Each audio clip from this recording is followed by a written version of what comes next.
Hey guys, Steve again. Excuse me. Um, I want to take this time and I want to do a little rant, do a little something different. I normally do videos of my home of the county, and I'm a avid, um, I guess, auditor, cop watch, or whatever. But today I want to touch on very, uh, very, a very condition that very not convey my thoughts on the individuals who died at the Abbey Gate this month. 13 individuals gave their life. And I want to comment on that. And I want to make sure that I'm not going to be politically correct. I'm going to be a Marine, and I'm going to try to convey what members of our service family, all branches, what this represents to most of us, and actually the harsh realities that we go through when we sign up to serve our country. The backstory on Afghanistan and the Abbey Gate: I was stationed in Kabul, Camp Eggers. Right down the street was our sister fob, which was Camp Phoenix. I've been through the Abbey Gate many times. All around that airport, we did mounted patrols 4 times a day, 5 times a night. So we were familiar with the area. I had gotten out in 2009 due to medical complex PTSD and other situations. Doctors told me, you know what, it's not feasible for you to go back. Your mind's not right. I disagreed because the fact that my mind was exactly right to go to war and engage the enemy. However, they saw it differently. 13 individuals that died at Abbey Gate. The HESCO bearers that they were actually on were there in place when I was there. It's been a long time,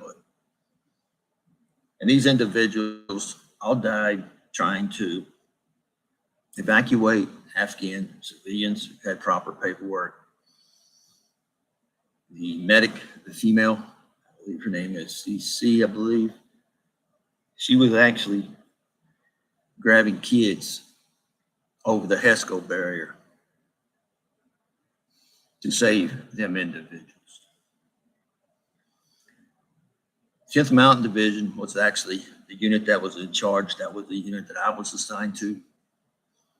So I took it personal because 10th Mountain Division, if you haven't served in the Army, I did my stint in the Marine Corps, and then I did my stint in the Army, both security forces. But I was a retread after 9/11. Went back into the Army because they could guarantee me to go into combat sooner, and that's what I was trained to do. These 13 individuals were actually executing an evacuation mission. They were controlling controlling their checkpoint to make sure that there was no individuals, that there was some kind of process of getting these individuals from point A to the airplanes to get them off of the tarmac. We have further learned that in the AO, there had been reports of an individual who was a suspect. They had identified him on camera. He was milling about the crowd with a black backpack. They sent out facial recognition of this individual, and he was allowed to get right up to the HESCO barriers where these personnel were doing their job. There were at least 3 teams, some say more, but at least 3 sniper teams who had identified this individual from all 3 checkpoints, from all vantage points, securing the gate. All three asked for permission to fire on this individual. They were denied. The reason why they were denied was because the fact is during this operation, all engagement had to be authorized by someone who sat in an office in Washington. Trump had made a deal with the Taliban. We're going to get our people out. It's going to be a steady withdrawal, but we're not just going to leave the country overnight. We're going to get our people out. We're going to get our Afghanis out that assisted us. This is the reason why the Taliban had actually encircled Kabul, didn't go in right away, and they allowed for that to happen, assuming that the Biden administration was going to honor that deal from Trump. President Biden was on, he was quoted as saying before the withdrawal that if we started to withdraw now, it would take up to a year to get all of our equipment and personnel out of Afghanistan. He said to do it any quicker would be if we left all of our vehicles, all of our equipment there and just evacuated the personnel. He said it would take 7 months to do that. This was the time frame that all DOD personnel and the plan of attack was actually implemented at that time to withdraw within a year, taking everything with us. That did not come to fruition. Soldiers, Marines, Navy personnel, Air Force personnel, within 72 hours was told to drop everything, all your equipment, except for weapons that you carried, which was, at that time was an M4, a 9mm. Everything else you left, your packs, all your cold weather gear, all of your gear you were told to leave behind. Backdrop to this story was when these individuals came back to the United States to check out a supply, they got charged $2,000, $3,000 for missing gear that they were ordered to leave behind. Meanwhile, this individual is steadily going through the crowd. His aim was to get to the checkpoint, or as close to the checkpoint that he could get. The last sniper team requested for permission to fire. They recognized the threat. They called for permission to fire. The captain on the other end, I don't have that authority. Who does?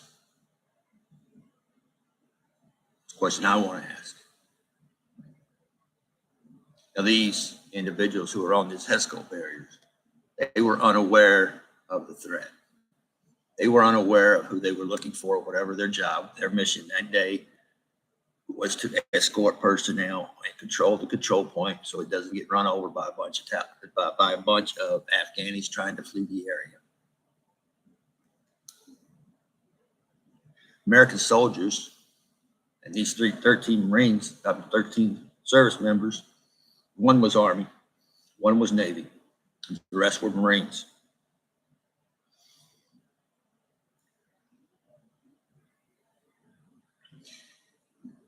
I can imagine the chaos that was going on at that particular time.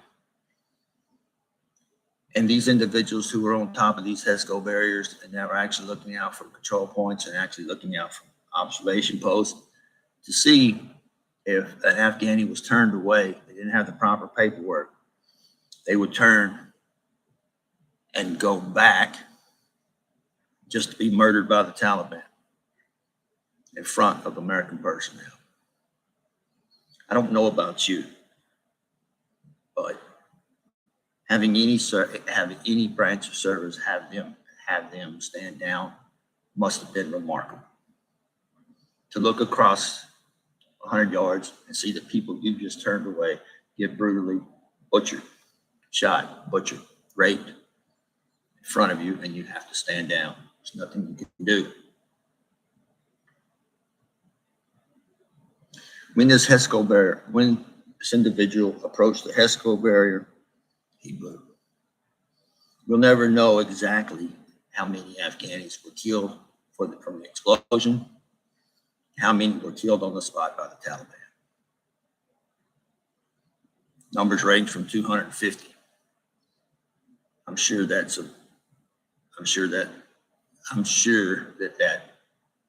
body count was less than what actually transpired that day. We'll never know.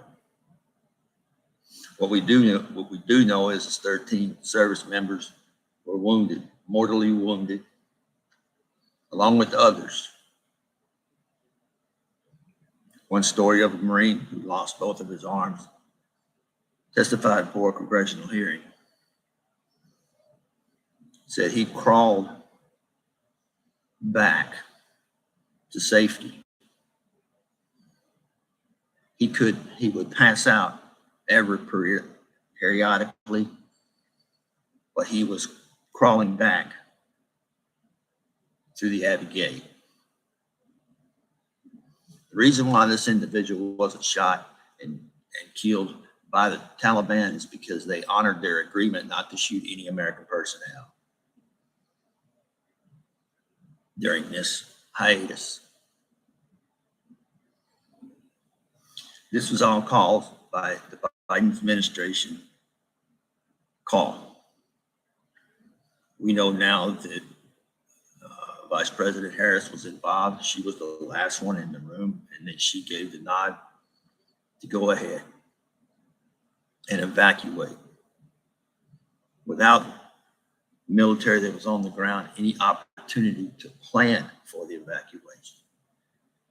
They were just told, get on this truck, go to the airport, which would be in Bagram Air Force Base.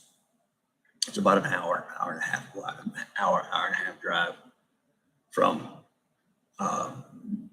Kabul to Bagram, depending upon where you leave, north or south. Anyway, so all these individuals were told, except for these Marines, soldier, this Navy personnel, who was ordered to stand post, perform their job duties in all the chaos. Military personnel are trained to witness chaos. We are trained to maintain our military bearing at all times. However, the fact is that at some point in time, sometimes it's just too much information coming in, too much information not getting out. And it's that lull of lack of communication that you get very, very concerned. This is what actually happened at the Abbey gate. I blame an administration for causing those deaths of Afghanis, and also the 13 individuals that were killed that day, and the other individuals that were wounded, who were taken to Bagram and then transported to Long. Many of these individuals and their comrades in arms, they didn't know if they made it or not. It would take up to 3 weeks for these individuals to get word if their comrades had lived or died, or what status they were in. It's just the military work. They're not good at passing bad news, bad for morale. I can never vote Democratic again after seeing this instance that happened. Having served in Afghanistan, I felt defeated. I felt let down by my country. And worse than that, I felt let down by my leadership. We swear an oath to protect our nation, all enemies, foreign and domestic. And we mean what we say. what is to be said of a government who is ordering you to run from a fight, ordering you to leave an unstable condition and put service members' lives in danger, and knowing so, that you're doing so. That right there, first of all, tells you the rule that we all know: we're expendable. We follow orders, people die. We do what we're told. Even though we don't agree with it, we still do what we're told because it generates the cohesiveness of the unit and keeps things moving forward. People die in combat. That is just the way it is. When you send people off to war, there are going to be casualties. There's going to be people who do not come back home, or do not come back home the same way they left. I think that should be taken in consideration whenever you send troops into harm's way. I believe that if you're going to send a man to another foreign country to risk his life, I think the American people should be able to recognize that when they come home, they're going to need some care and some period of time to adjust. That doesn't happen. Time and time again, we have been led by our leadership for us to put our lives in danger for reasons I can't even comprehend. I don't even know why we were in Iraq. I talked to guys that former Marine buddies and Army buddies there. So I don't even know why we were there. There were no weapons of mass destruction. There was no sarin gas. There was nothing. It's all a big lie. Afghanistan, they told us, we're going to go get bin Laden. The individual who did this, we're going to go get bin Laden. Then why in the hell did we stay that long? Because Americans have this sense that they're right, and our economy, our democracy should be spread about the world, and that everybody should bow down to America and agree to it. Many cultures do not. We leave countries trying to force them into religions, trying to force them out of their culture and conform to the American beliefs. However, the fact is that you have to realize these are people too, and that they can not agree with you. They can decide we're going to run our own government. We are going to establish our own identity and our own government.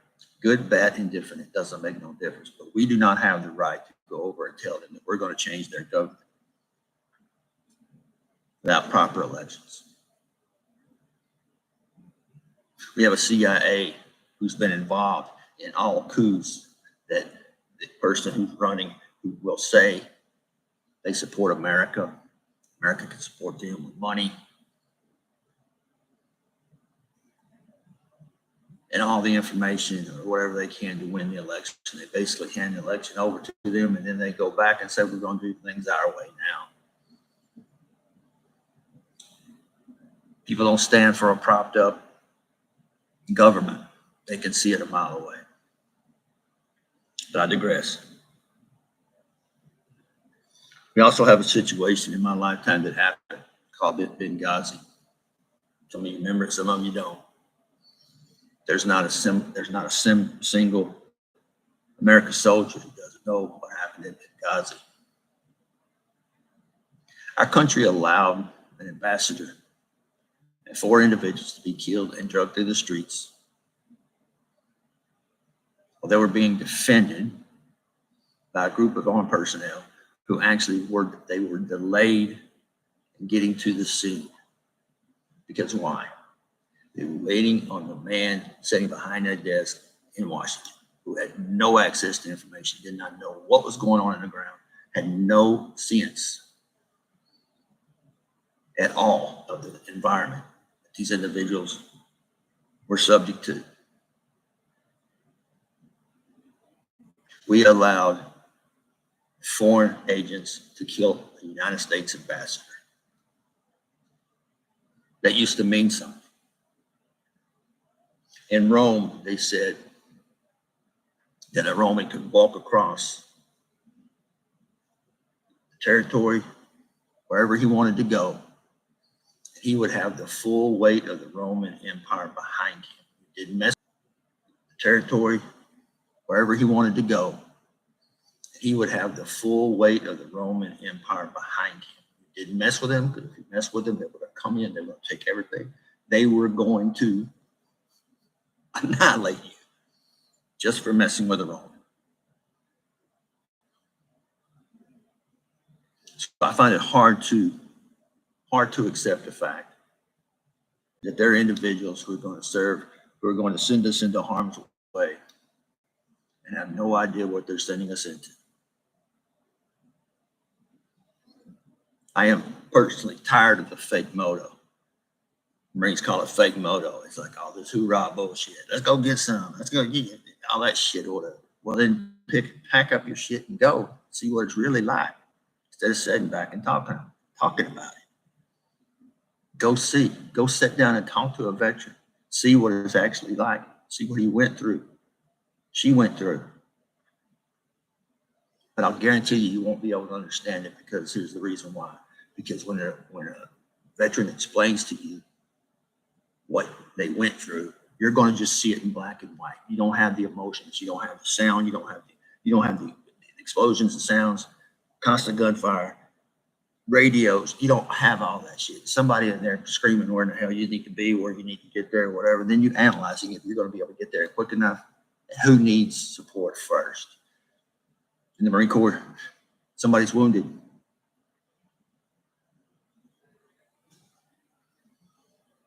You got to drive on. Protect the wound. You start the breathing, you stop the bleeding, protect the wound, and you treat for shock. Then you move on. The Navy medics will handle the rest. See, people don't understand what it takes for an individual to go into harm's way, and all the components that have to come together to make it happen. We joke in our armed services, we joke about, Navy, Air Force, Army, Marine Corps. We all have our own internal jokes. But I'll guarantee you, if you're a civilian and you make fun of any service member, those veterans will come to his aid, and not particularly the right way, right? Not probably the way you want it to come out. Basically, veterans ain't got nothing to lose. What are you gonna do? Stick us in a cell, give us 3 hots in a cot? Hell, that's home to us. Veterans are now having to stay silent, because the fact is that if they don't, they'll be treated as a second-class citizen, because people think they're crazy. They're crazy. You're out of touch. All these things or whatever they label on you, to where the fact is that, you know what? You just had enough. You're just tired of the bullshit that you experience when you get back home.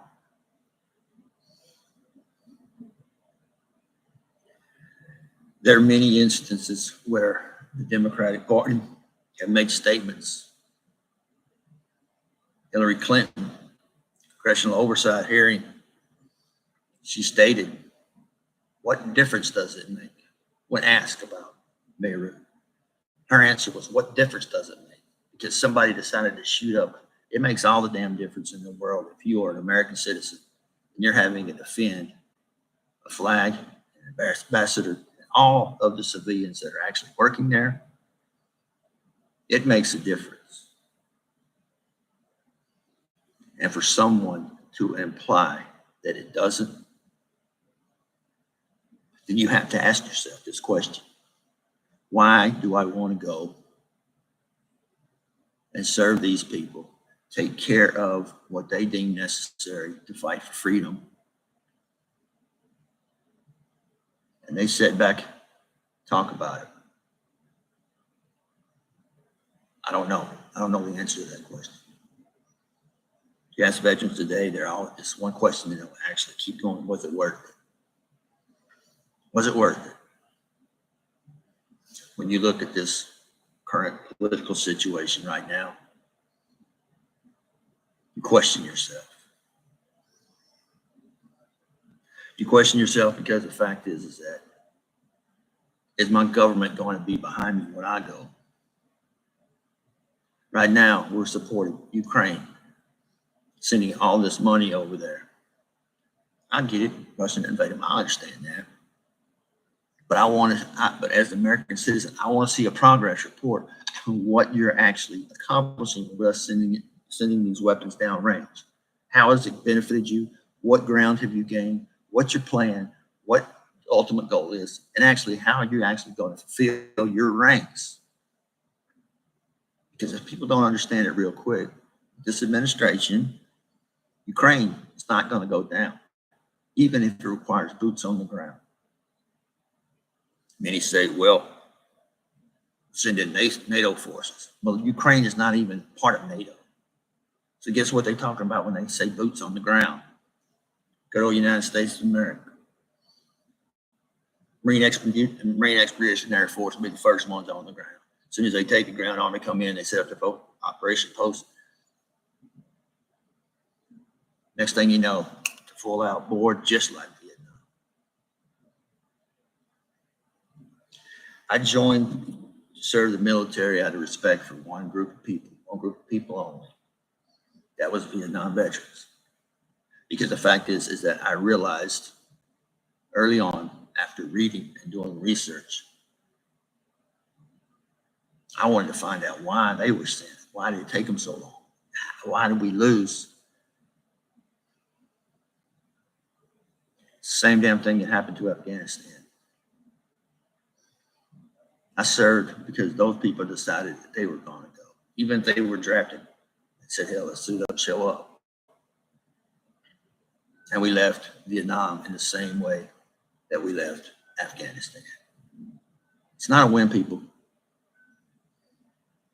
This is an omen of what's to come. People are waving flags, Palestinians. Did you know what they really actually stand for? Let's put it this way. If you're gay, you're done. There's no talking. If you're a woman, you're done. There is no talking. You're not special. To them, you are the infidel. The Muslim religion says that they must kill all Christians, all Jews, any other religion besides Islam.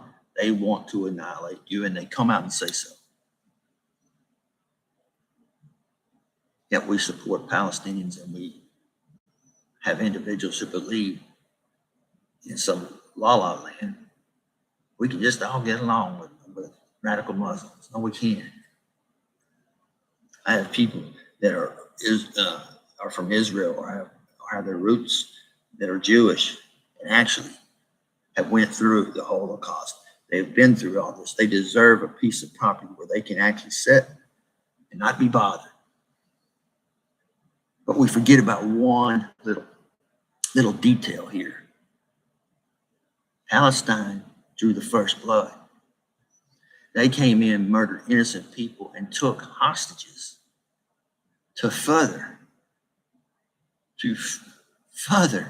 delay Israel's response. And they treated them like crap. And they really tortured, raped. I don't know. I don't care which gender comes back to the United States. You can guarantee, bet your ass, they were raped. Man, woman, children, they were raped. But now we have the audacity to tell another country they can't defend themselves. I would hope that when an individual country invades the United States, that other country say, you handle your business, man. Handle your business. That's your business. You handle that business. We are allied with the Jewish people. We are aligned with the Jewish people because the fact is that they ain't hurt nobody.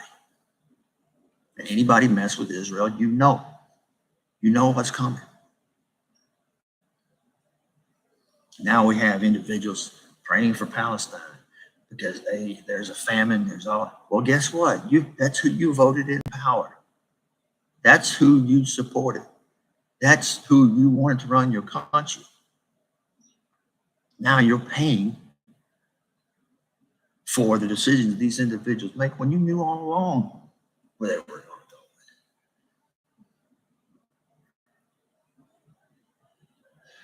Many people ask me if we're headed for World War III in this country. If we're already there. We just don't know it yet. Our country has never been more divided since the Civil War. And it's not a white black thing. It's not a white Hispanic thing. It's not a white. No. Let me break it down to you. Here's what it is. It's the haves, the wanna-haves, and the have-nots. We have the wanna-haves that want to be sitting at the table, so they'll do anything within their power, commit any crime to get a seat at the table. When you have the seat at the table, you direct your minions. You do not take responsibility, or no responsibility is put on you. No, it was them. They did.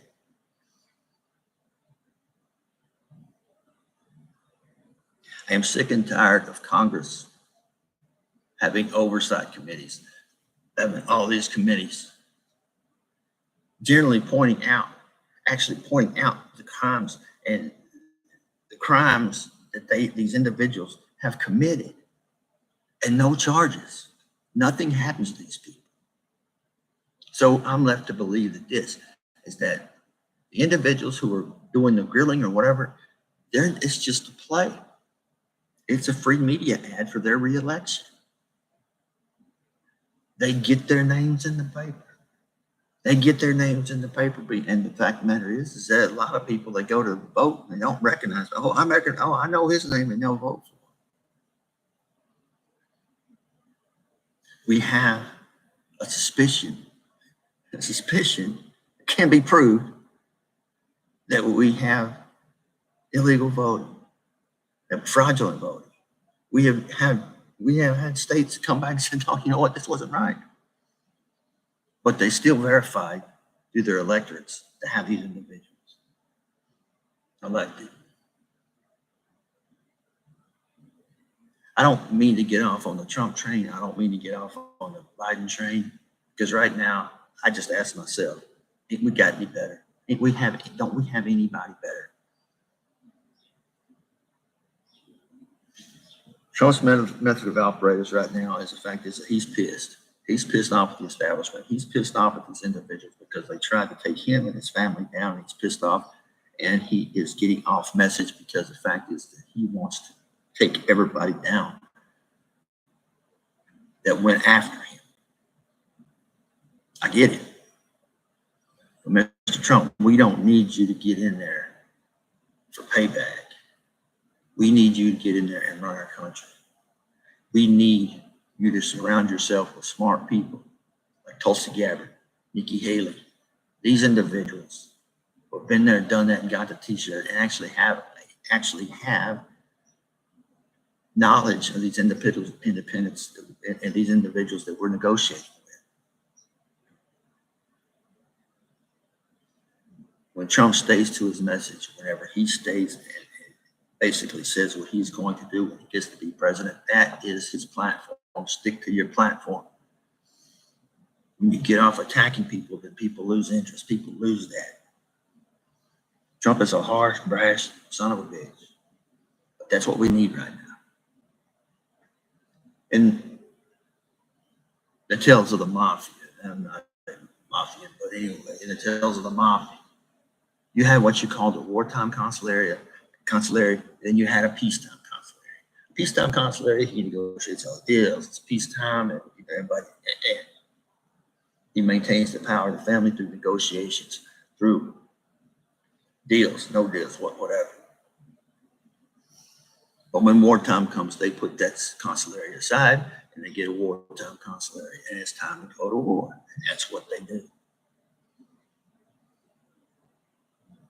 Be careful when you start asking these individuals who see what's going on, who understand warfare, understand the tactics, and when you ask them to go again.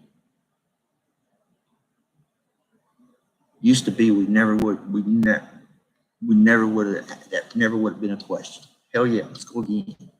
I'll go again. Let me get up. Let me get my body ready. Let me go get it. Oh, that's what I'm gonna need. And we go again. Now, we have military personnel that are questioning after the way they treated and have been treated and will be treated, currently are treated. Is it really worth it? Give me something to believe in. Give me something to fight for. If you don't want to go to war, I don't give a shit.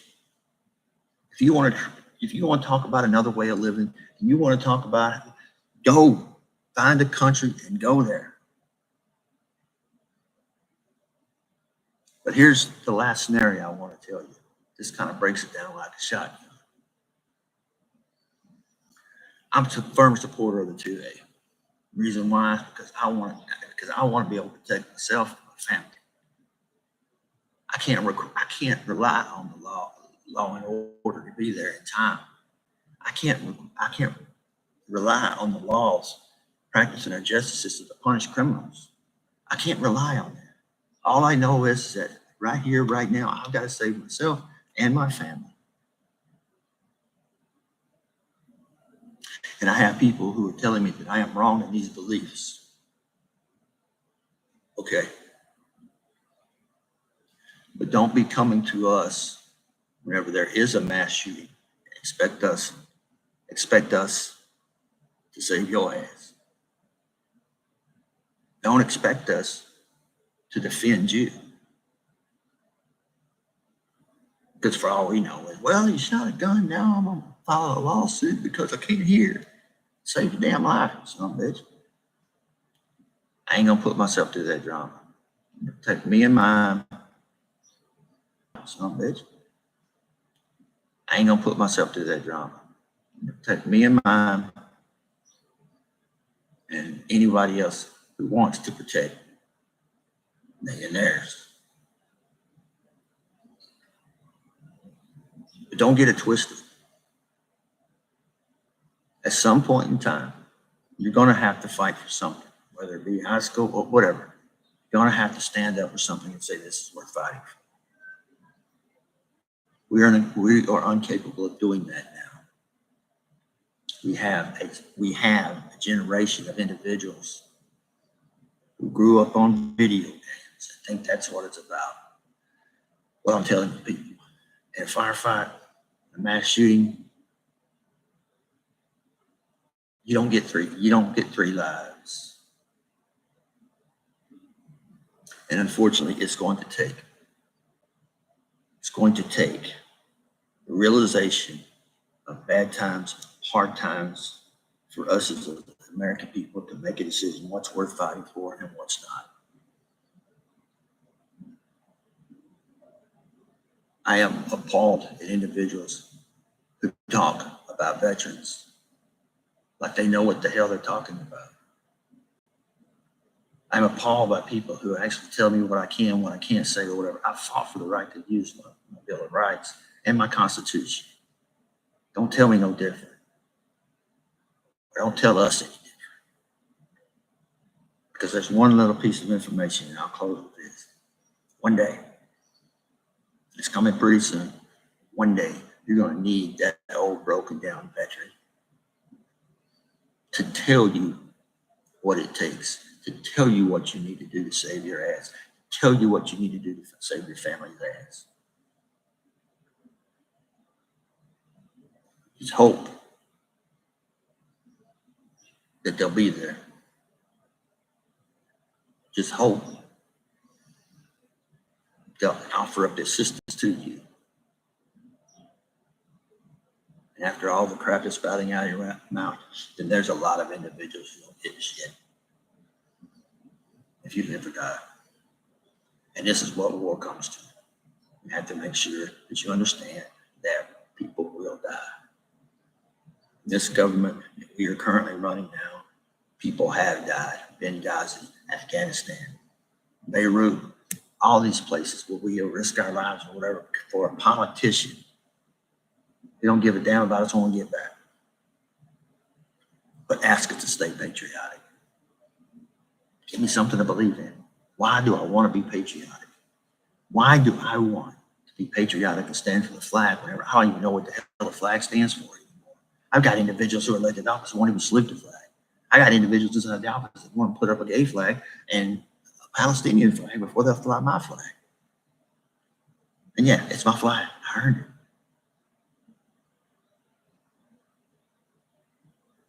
Many individuals have earned it. So basically, this is a call to arms. I'm not asking you to go man up, arm up, get your kid out ready or whatever. No, what I'm trying to get your mind right. Because there's a group of people out there that we're taught to believe. People will say it's never going to happen here. It can't never happen here. It doesn't. All this bullshit, believing that their shit don't stink and that they're above and beyond. But let me tell you something. There's a group of individuals who prepared in case it does. Keep stepping on the individuals who are giving their lives for you. They're gonna start stepping back. They don't harm you. They don't harm you. Hell no, no harm them. You're gonna do it to yourself. I have no duty to protect you. I have in the United States. I have no duty. All I have is a duty to protect myself. This is the way we need to start living our life. Because the fact is, if you start relying on people to protect your own life, the cops, sheriff's department, you're waiting forever. It's my little rant. Remember the 13 because I am tonight. And I'm remembering what they stood for, what the individuals who were there stand for veterans. I know what you've been through. I know what you're going through. Dude, I don't care if you stayed on the fire. I don't care. You win. And you contribute to a mission. The word, your little things that you did probably save lives somewhere that you don't even know about. We need to get our head right, especially during this time of election. We need to get our head right and see which side we're on. I'm on the American side. I'm on the side for the Constitution. Until you replace that, I'm sorry, I can't help you. Thank you guys for listening. It's been long. It's been 45 minutes. I've been spouting out shit. But anyway, I thought it was about time that I actually laid this on the table. Because I see people going back and forth. And it gets real simple for me real quick. Is it worth fighting for? You pick your battles. Win. A group of people like myself and a group of individuals that are called veterans. When they make a stand, they mean it.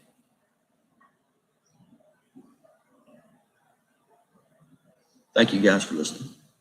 I'm out.